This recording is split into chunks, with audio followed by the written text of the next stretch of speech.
Let us give a big round of applause to Dr. Rajni Sharma. Rajni CTO के पद पर चयनित हुई हैं और ये इनका यूपीपीसीएस में पहला अटेम्प्ट था।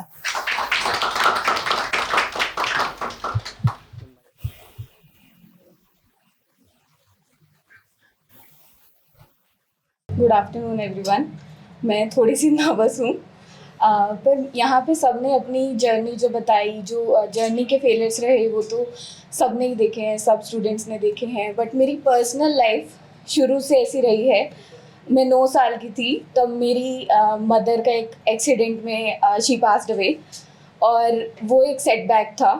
पर मेरे फादर ने हमेशा मुझे सपोर्ट किया और मुझे एक बहुत स्ट्रॉन्ग एक लड़की बनाया।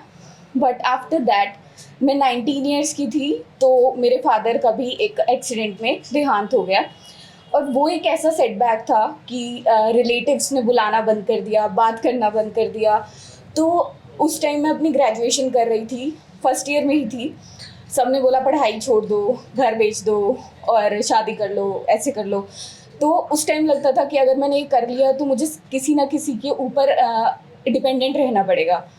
पर तब मुझे ये था कि मुझे पढ़ाई करनी है, और मेरी बड़ी सिस्टर हैं जो मुझे पढ़ाई के लिए हमेशा मोटिवेट करती थी।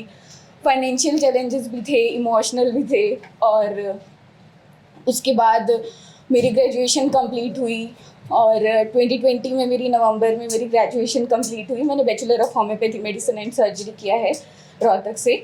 और उसके बाद मैंने कुछ टाइम प्रैक्टिस किया, पर फिर मुझे अपना ये ड्रीम था कि मुझे सिविल सर्विसेज में जाना है, तो मैंने 2021 से स्टार्ट किया।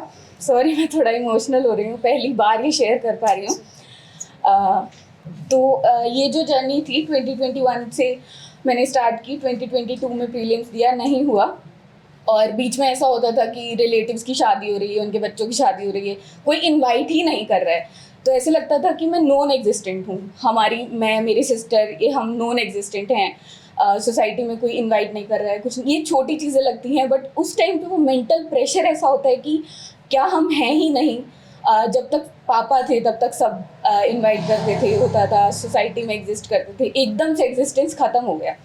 तो मुझे था कि सिविल सर्विसेज तो मुझे करना है, जो भी टाइम लगे, जितना भी अटेम्प्ट लगे। 2023 में मेरा CSAT रुक गया। आई क्लियर्ड कट ऑफ 12 मार्क्स मेरे GS में उससे ज़्यादा थे कट ऑफ से। 2024 में finally I cleared prelims, but due to lack of guidance and financial issues मैं बहुत सारी टेस्ट सीरीज़ और सब जो मुझे लेना था मैं नहीं ले पाई। और 2024 में मेरा मेंस रह गया। 9 दिसंबर को रिजल्ट आया था। 22 दिसंबर को यहाँ पे प्रीलिम्स था। फ्रेंड्स ने मोटिवेट किया कि जाकर देकर आओ, तो I appeared and luckily by God's grace और मैंने क्लियर किया। और अभी finally I am selected as commercial tax officer rank 5। और थैंक्स अ लॉट फोरम का सपोर्ट इंटरव्यू में रहा, क्योंकि मेरा पहला इंटरव्यू था। I have studied from a government school, तो मुझे लगता था कि मुश्किल है इंटरव्यू में, बहुत अच्छे बच्चे जाते हैं, बहुत अच्छी बैकग्राउंड से आते हैं, नहीं होगा। मेंस बहुत अच्छा गया था, तो ये था कि इंटरव्यू कॉल तो आएगी, पर इंटरव्यू से बहुत डर लगता था।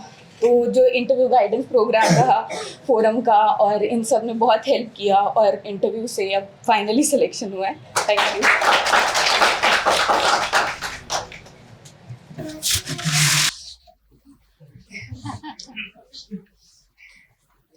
Thank you Rajni.